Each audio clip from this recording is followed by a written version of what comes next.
반갑습니다. 말씀으로 하루를 여는 주님의 백성들을 예수님의 이름으로 축복합니다. 2023년 11월 22일 수요일 오늘 주신 말씀은 욥기 16장 18절부터 17장 16절까지입니다. 땅아 내 피를 가리지 말라. 나의 부르짖음이 쉴 자리를 잡지 못하게 하라. 지금 나의 증인이 하늘에 계시고 나의 중보자가 높은 데 계시니라. 나의 친구는 나를 조롱하고 내 눈은 하나님을 향하여 눈물을 흘리니 사람과 하나님 사이에와 인자와 그 이웃 사이에 중재하시기를 원하노니 수년이 지나면 나를 돌아오지 못할 길로 갈 것임이니라. 나의 기운이 쇠하였으며 나의 날이 다하였고 무덤이 나를 위하여 준비되었구나. 나를 조롱하는 자들이 나와 함께 있으므로 내 눈이 그들의 충동함을 항상 보는구나. 정하건대 나에게 담보물을 주소서. 나의 손을 잡아줄 자가 누구리이까?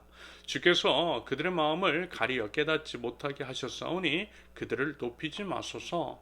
보상을 얻으려고 친구를 비난하는 자는 그의 자손들의 눈이 멀게 되리라. 하나님이 나를 백성의 속담거리가 되게 하시니 그들이 내 얼굴에 침을 뱉는구나.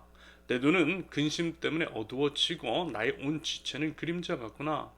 정직한 자는 이로 말미암아 놀라고 죄 없는 자는 경건하지 못한 자 때문에 분을 내나니 그러므로 의인은 그 길을 꾸준히 가고 손이 깨끗한 자는 점점 힘을 얻느니라.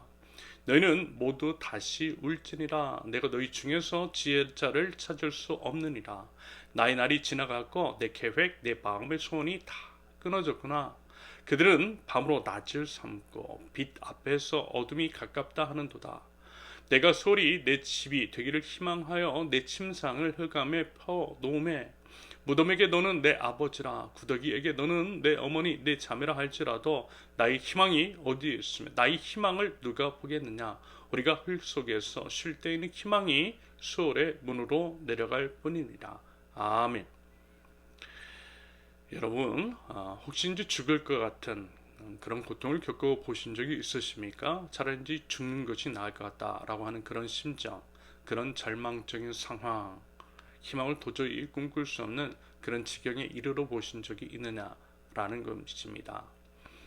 물론 이제 저도요 그렇게까지 절망적인 상황에 놓여 본 적은 없습니다. 하지만요 죽을 것 같은 심정, 가슴이 미어지는 그 심정을 겪은 적이 있고요.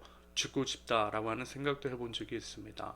곁에 아무도 없는 것처럼 느껴질 때, 믿었던 사람마저 배신하고 철저하게 혼자 남겨졌을 때 그런 생각이 일정 기간 동안 들었던 적이 있어요. 하지만 그 정도야. 예를 들어 지금의 욥이 당한 것과는 비교가 되지 않을 정도로 미약한 것이라는 것을 알고 있어요.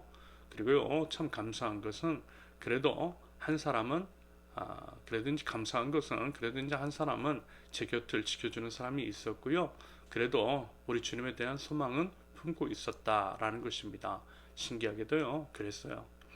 물론 저는요 그것을 하나님의 은혜라고 생각하는데요. 그와 같은 절망적인 순간에 눈을 들어 하나님을 볼 수 있었다라고 하는 것이 너무나 감사합니다. 하나님을 보았을 때 변함없는 그 하나님의 사랑을 경험할 수가 있었고요. 사람은 떠나가도 하나님은 결코 떠나신 적도 떠나시지도 않는다라고 하는 확신이 그때 있었습니다. 그래서요 견딜 수 있었던 것을 기억합니다. 그러면서 여러분 혹시 여러분 어떨 때가 가장 많이 힘드시던가요? 내가 사랑하는 사람, 내가 참 많이 아끼고 내 모든 것들을 줬던 사람이 나를 버리고 나를 외면하고 때로는 나를 비난할 때 여러분 그때가 가장 힘들지 않던가요? 사람은 사회적 존재, 사람인 자를 보면요 가만 보면요 서로 의지하는 모습이잖아요. 한자 사람인자가 그런 모습입니다. 서로 기대어 있는 모습이에요. 맞아요 여러분. 사람은 서로를 필요로 하고 서로를 의지하면서 존재하는, 그리고 또 존재할 수 있는 존재입니다. 그런데 그랬던 사람이 떠나가고 오히려 나를 미워하고 비난하면 여러분 그게 참 어려워요. 사람인에서 지탱하는 한 사람이 떠나가면 무너지는 것이 사람이다라는 것입니다. 사실 제가 목회를 하면서 그런 일들이 적지 않았어요. 목회적인 양심을 걸고 사랑하는 마음으로 제 자리가 있는 때로는 위태로울 지경에 이르기까지 지켜주고 보호해 주었음에도 불구하고 그랬던 그들이 저를 외면할 때 그때 이제 참 많이 회의감이 들었습니다. 모든 것들을 그냥 포기하고 싶었던 적도 있었어요. 그러면서 이제 그때 딱 이 말씀이 생각나는 거예요. 시편 109편 4절 나는 사랑하나 그들은 도리어 나를 대적하니 나는 기도할 뿐이라. 이런 경험을 하니 이 말씀이 무슨 의미인지를 알겠더라고요.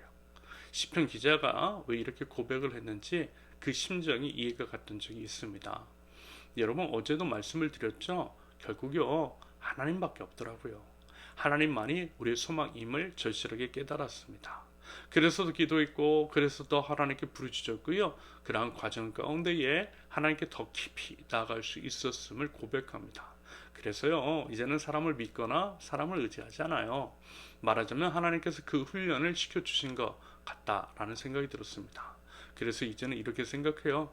그럴 수도 있지. 사람이니까. 지금 곁에 있는 사람들도 역시 예전에 제게 그랬던 사람들처럼 그럴 수도 있다라고, 사람이니까 충분히 그럴 수 있다라고 생각하고 있어요. 당연히 믿지 않아요. 다만 사랑할 뿐입니다. 그럼에도 불구하고 사랑할 수 있게 해달라고 하나님께 기도합니다.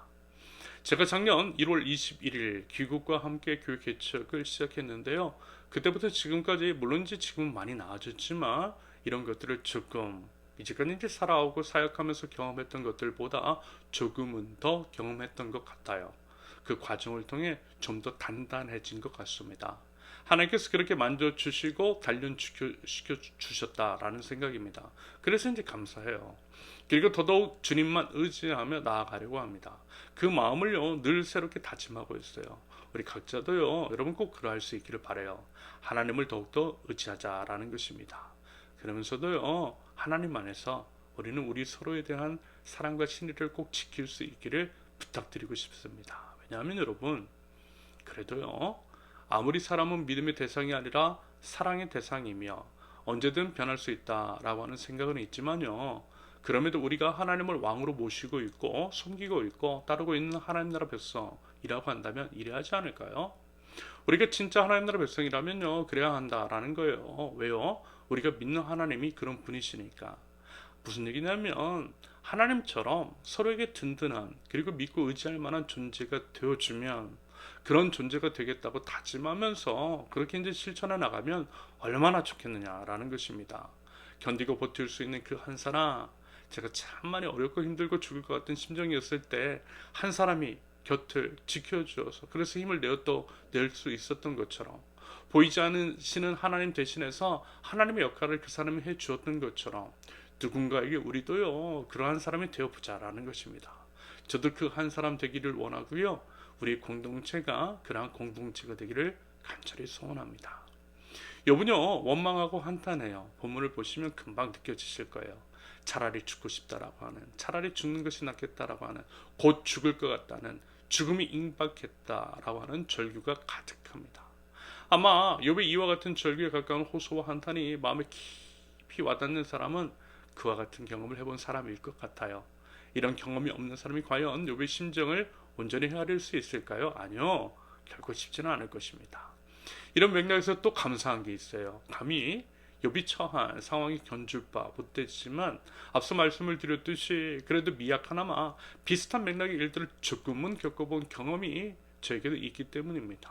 그래서 왜 이렇게 말하는지, 이렇게 말하는 욥의 심정이 조금은 이해가 가고 와닿는 게 있다라는 거예요. 그래서 한편으로는 이런 생각도 드는 거예요. 비단 욥뿐만이 아니라 우리가 사는 세상 속에는 이런 비슷한 일들을 경험한 우리 이웃들이 정말 많은데요. 말하자면 그들의 심정을 헤아리라는 의도에서 하나님께서 제게 그런 경험들을 허락하신 것이 아닐까라고 하는 생각이 들었기 때문입니다. 여러분 상처 입은 치유자라고 하죠. 바로 그런 것이 아닐까요? 이런 맥락에서 우리의 고난을 해석하면 이 또한 감사하지 않을 이유가 없는 것입니다. 사람에 대한 이해를 넓혀주시고 공감할 수 있는 마음밭을 미리 기경시켜 주신 것으로 해석할 수 있기 때문입니다.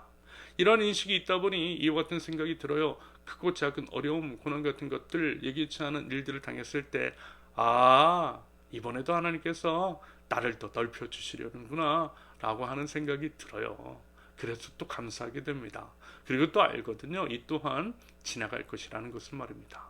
아울러 그 모든 것을 이겨낼 힘 또한 하나님께서 주신다라는 확신이 있기 때문입니다. 과거에도 그랬듯이 동일하게 지금도 앞으로도 우리 하나님께서 변함없이 함께 하시고 우리를 모든 환난에서 구원해 주실 것을 믿기 때문입니다. 여러분, 우리 그 믿음 가지고 나가보자라는 것입니다. 마지막으로 다시 한번 이 부분을 우리의 가슴 속에 새기면 좋겠어요. 본문 16장 18절에서 17장 4절까지의 기록처럼 욥이 자신의 억울함을 풀어줄 중보자를 찾고 있잖아요. 그러면서 결국에는 그 중보자가 하나님이심을, 우리 주님이심을 분명하게 기억하고 하나님께 탄원을 올려드리고 있습니다. 맞아요, 여러분. 뭐라고요? 하나님밖에 없어요. 성경은 한결같이 선언합니다. 하나님밖에 없다고, 하나님만이 유일한 희망이시라고 말입니다. 그래서 결국 하나님께 돌아가야 한다고, 하나님을 더욱더 찾으라고 말씀합니다. 여러 성경의 인물들과 여러 사건들, 증언을 통해 여러분 그 얘기하고 있어요. 여러분, 욥의 탄원, 하나님께 아뢰고 하나님을 붙잡고 하나님께 호소하는 그것이 우리의 것이 되기를 원합니다. 우리의 원통함, 억울함, 세상의 온갖 부정, 부패, 부조리를 해결해 주실 분 우리 주님밖에 없는 줄로 믿습니다.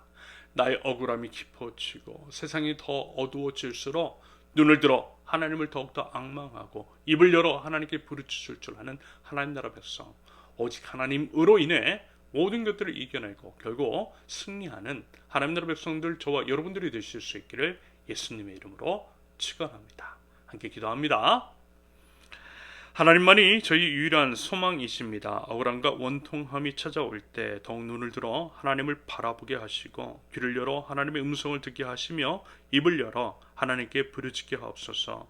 하나님으로 힘과 용기를 얻어 다시 일어나게 하시고 하나님께서 저희를 지켜주시고 세워주셨던 것처럼 하나님, 저희도 누군가를 지켜주고 다시 세워줄 줄 아는 믿음을 허락하여 주시옵소서.